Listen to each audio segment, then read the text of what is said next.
अस्सलामुअलैकुम दोस्तों, कैसे हो? ठीक ठाक हो दोस्तों। इस तरह का एक बर्तन ले ली जिसमें छोटे छोटे सुराख होते हैं।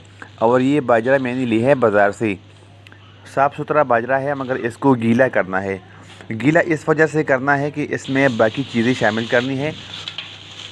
ये बाजरा मैंने इस बर्तन में डाल दी है और अब मैं आपको दिखाता हूँ और चीज़ें। ये एक गंदम का आटा है, ये हल्दी है और इसके बाद ये अजवाइन है। तो इसमें शामिल करना है। सबसे पहले जो है ना, ये बाजरे को गीला करना है।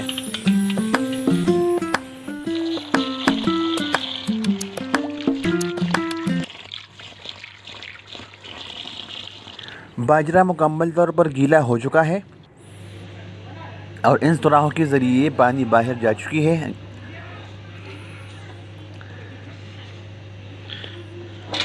पानी नीचे जा रही है, ठीक है।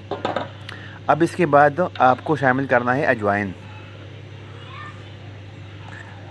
मुर्गियों के हिसाब से इसको शामिल करना है, क्योंकि अजवाइन का तासीर जो है ना गर्म होती है और ये उन मुर्गियों के लिए बहुत फ़ायदेमंद है जो सर्दियों में अंडों की पैदावार कम करती है।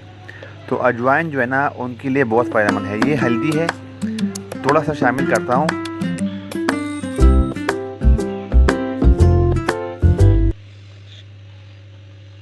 हल्दी मैंने शामिल कर दी है। अब आटे की बारी है। आटा इसमें इसलिए शामिल करता हूँ कि ये जो चीज़ें मैंने इसमें डाल दी है वो इस आटे के ज़रिए इन बाजरे के साथ चिपक जाए। मैं हाथ के ज़रिए इसको मिक्स करता हूँ। आप किसी और चीज़ की मदद से मिक्स कर सकते हैं, मसलन चम्मच के ज़रिए से।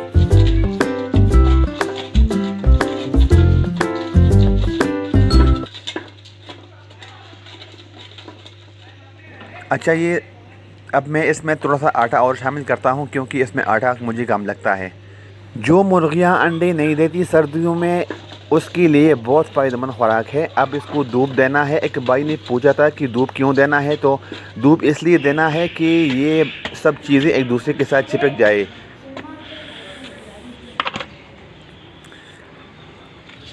अब वापस आ चुका हूँ दोपहर के टाइम, और ये देखिए 4-5 घंटे मैंने धूप दी है इसको और एक दूसरे के साथ चिपक चुके हैं सारे के सारे। ये देखिए।